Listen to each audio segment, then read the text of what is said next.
You unlock this portal with the key of imagination. Beyond it is another relay, a relay of sound, a relay of sight, a relay of mind. You're moving into a dimension of both shadow and substance, of things and ideas. You've just crossed over into the SegWit zone. Artificial intelligence has become a key cornerstone of technological development in our society. It represents our current leading-edge tool to help human creativity. In the right hands, it can aid those without adequate funding to create the unimaginable. Ironically, the dark side to this innovation causes a loss of artist originality. AI draws upon human creativity to create its database. It uses magnitudes of resources to generate content and responses to solve complex problems. What if this pool of intellectual resources dry out? How will AI evolve in the SegWit zone? William Walker woke up in a sweat. For a moment, he could not remember where he was. Looking around the dimly lit room, the only source of light was coming from a rusty old lamp in the corner. The limited illumination casted wild shadows that cascaded across a cluttered desk of textbooks, food wraps, and empty energy drinks. Shutout blinds were drawn, and it was impossible to tell if it was night or day. Now it was starting to come back to William. He had been cramming for an exam and must have passed out due to exhaustion. It was a surprise he was not face down on that desk. William picked up his phone to check the time. It was now 2:30 p.m. He must have slept for over 18 hours straight. He felt groggy and exhausted, even after the long slumber. William normally did not need to cram for exams. At a young age, he far excelled amongst his peers. Academically, everything came naturally to him. William was especially gifted in mathematics and computer science.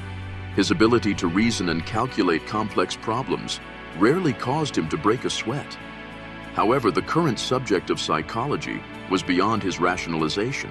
He just did not understand people, and, just like his course, no matter how much he studied, it would not make a difference. William always felt more connected with what he could control, program, or calculate. People never understood William either, as he was always steps ahead of them, and he also loved to flaunt it. William had no friends. William stood up and rubbed his brow. He reached over to his nightstand and grabbed a half-empty water bottle and drank it down. No need to self-reflect, he thought. The problem did not lie with him, but with others. Luckily, all of William's other hard work was paying off. He had landed a possible internship with someone he looked up to and was just one interview away from securing it. He hoped he would be able to work alongside a mentor that shared the same values as he did, his passion, his intellect. Someone like Dr. Leon Lichtenberg. This interview meant a lot to William. He had been an avid follower of Dr. Lichtenberg's work and inspired him to take up computer science. William had read every single paper published by the doctor, and now he had a rare opportunity to work with the world-renowned neuroscientist. Dr. Lichtenberg was most well known for bringing new life back into the development of artificial intelligence. For many years before Dr. Lichtenberg's research, AI had become stagnant. Many people who contributed to AI learning had left the industry. The creative minds that fed material into the system were at an all-time low, and that dramatically hindered development in the field. William had read and studied everything he could to prepare for this interview. He knew Dr. Lichtenberg, like him, was not socially adept, and he knew his methods of dealing with people were different. William knew he had to expect the unexpected to pass this interview. He was ready for the challenge. William glanced at his phone again. His interview was coming up. Without a minute to lose, he showered, changed, grabbed his knapsack, and headed out.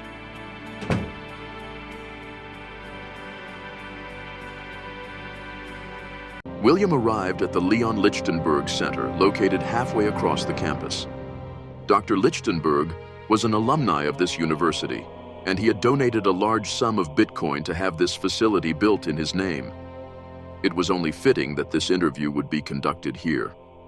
The building itself was state-of-the-art, It had cameras, sensors, and stadium-like lights on every corner of the compound. The path leading up to the entrance was embedded with black and white granite, and a massive dark ebony wood door stood guard to the inner sanctum. Although the building was well lit and displayed a myriad of elegant technologies, it gave off an eerie and dystopian vibe. William chalked this up to his nerves reacting to the important interview that laid ahead. After a scan of his palm and face, the large wood door effortlessly swung open for him to enter. William noticed this facility had no staff. Upon entering the foyer, he started approaching what seemed to be a reception desk. William was startled by a sudden female voice that seemed to be projecting directly into his ears. Welcome, William Walker. You're early for your 3:30 meeting. Please leave your coat and belongings in the locker assigned to you at the end of the hall, and proceed to the waiting area up the stairs on the second floor. The proximity and lifelikeness of the female speaker had caught William off guard. He was both amazed and confused with this interaction. The technology being demonstrated was unheard of. It was as if the voice was right next to him, but there were no speakers or devices that he could see. This mix of emotions caused William to absent-mindedly mutter a response under his breath, but unsure where to direct it. Who's there? Who am I speaking to? The female speaker caught the inflection in William's voice and quickly replied, Apologies, Mr. Walker. I didn't mean to startle you. I am Gigsby, an artificial intelligence that has been assigned to getting you situated for the meeting. If there is anything you need, please let me know. William proceeded to make his way down the corridor to the locker room. He hung up his coat and grabbed his interview folder from his knapsack before also depositing it. It was hard not to marvel at this building's facilities. Even this simple locker felt technologically advanced. It looked like a self-contained capsule that securely protected anything that was deposited. The locker had no need for a key. Instead, it was fitted with a self-locking biometric system that checked for its owner's identity remotely. And to top it off, William's name was also displayed on a digital screen right above. Not long after William sat down in the waiting area, Gigsby summoned and directed him into one of the nearby rooms. The interview room, if it can even be called that, was a stark contrast to what William had seen thus far. Instead of being in a well-lit and decorated environment, this room was small, dark, and barren. The floors were covered with a generic marble-patterned linoleum, while the walls were all painted a sterile white. In the middle of the room sat a mid-century dentist chair with two monitors placed in front of it. The larger of the two monitors was directly in front of the chair, while the smaller one was off to its side. Two large square LED lights were mounted on the ceiling, yet it still felt dark, and shadows seemed to loom in all corners. As William sat down, the voice of Gigsby spoke up again. Mr. Walker, Dr. Lichtenberg is about to join the session. Before he does, please review the disclaimer and details on the screen in front of you. After reviewing the terms and conditions, please kindly take out your phone and unlock it. We will be uploading the necessary forms to your device shortly. We have had feedback in the past and have clarified our frequently asked question to include Section 5.2b. In there, you will find a disclaimer about personal space intrusions. Please rest assured there is no physical harm that comes to any of our subjects. It is all a necessary part of the process. What Gigsby said didn't seem very assuring to William, but the task at hand was to secure the internship. If acting compliantly was part of it, then William would do it. However, the mention of the word subject being used was not lost on William. He took note of this, and would surely mention it to Dr. Lichtenberg as a bug he found when he landed his position. William continued to do as he was told, and took his phone from his pocket, unlocked it, and placed it on the side table next to his chair. As he did, his phone lit up and asked for his permission to receive the incoming download. Thank you, Mr. Walker. Please pick up your phone and log into the application. Follow the instructions. Then the code you will need will be displayed on the large monitor in front of you. Enter the code when prompted. William picked up his phone and launched the app. From there, he followed the instructions to scan his retina, face, fingerprint, and when prompted, he entered the code shown to him from the monitor in front. After he had agreed to the interview's terms, a soft magnetic noise of a motor running could be heard from above. William instinctively looked up from his chair and saw the ceiling panel had opened and a helmet was slowly descending down towards him. The helmet came with an assortment of wires and tubes attached to the top of it, and he followed the lines and saw it led back up to the opening. From there, it was too dark for William to see anything beyond that. Next, the voice instructed William to put on the helmet. Surprisingly, the helmet fit rather well and was quite comfortable. It smelled freshly fabricated, like a new car. At that moment, the smaller monitor lit up. Dr. Lichtenberg was now on screen. Hi, Mr. Walker. Thanks for coming in today. Sorry to have kept you waiting. There is a bit of setup for each of these interviews, and usually I have Gigsby to help with most of it. Let us get started. William felt strangely drawn to the image on the screen. Dr. Lichtenberg somehow looked different from the pictures and interview videos he had studied before. His face looked sort of distorted and not quite lifelike, almost like his face was reconstructed, and it gave a very uncanny feeling. Dr. Lichtenberg continued. This interview being conducted may be different than what you are used to. You do not need to verbally tell us the answer to the questions we ask.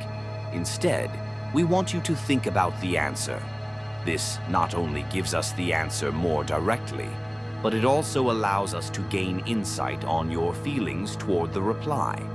Ultimately, it is a large qualifying factor on us deciding whether you are a good fit for us.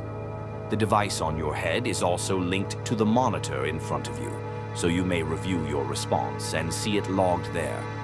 I take pride in my technology being 99.9% correct. As Dr. Lichtenberg finished his preparations, the questioning began. Number 1, do you have a grandiose sense of self-worth? William thought there was no need to hide this. He had never ranked less than first place amongst his peers. He thought of the word yes, and that appeared on the screen in front of him. Then the next question came. Number 2, do you have an excess need for stimulation or proneness to boredom? Once again, William thought about this question. He never sat still. He was always programming or working on the next project. It definitely would be torturous if he had nothing to do. As well, William thought this question was testing him on how hard he would be working as an intern. His mind went quickly to answer, yes, and that answer promptly showed up on the monitor. Number 3, do you lack remorse or guilt? William paused. This seemed to be a trick question, but before he could think of his reply, the answer yes was showing up on the screen in front of him. William began to protest. Dr. Lichtenberg, that's not my response. I think there is something wrong with your machine. I was still contemplating my answer. Please let me answer again. Suddenly, Dr. Lichtenberg's monitor went black. William felt his attention being forcefully redirected, like someone physically pulling on his mind, giving him an intense migraine. The new voice began to speak. Mr. Walker, these questions are just a formality. When you stepped into our facility, We already knew you were a fit for us. we have profiled you from your resume. And Dawning, the helmet has given us enough proof of who you are. We found that setting up these interviews, Proves beneficial to our recruitment process. it makes it more acceptable and less damaging to our subjects' minds When easing them through the assimilation. William tried to reach for his helmet to take it off, but his body was no longer under his control. Please, Mr. William, we cannot allow you to move. Doing so may cause injury. We do wish to keep all our parts in good condition. It is important to us that both mind and body be in their best state to prolong the months of output we require. With that, William's mind went blank, and snippets of pictures flashed in front of his eyes like a damaged projection movie reel. Fading in and out of consciousness, he saw a large room filled with people, just like him, strapped in chairs with devices attached to their heads. He was no longer seeing, Rather, he was feeling what was going on. A collective of minds were working together to solve equations. That was the directive. Similar to an old-fashioned post office where mail would gather. Instead, user inquiries would flood in with requests, such as generate a picture with two people playing basketball on a sandy beach, or write a song with no lyrics that demonstrates affection and hatred. These packages of instructions would be dropped off and vigorously processed by the collective mind farm, like ants sent off by their queen to harvest the rotting food off the floor. After a moment of struggle, William felt at peace. He no longer felt alone as his mind synced with the rest of the collective waiting to process the next command. William Walker, age 22, highest achiever amongst all his peers. William has done whatever it took to get him to any place he wanted to be.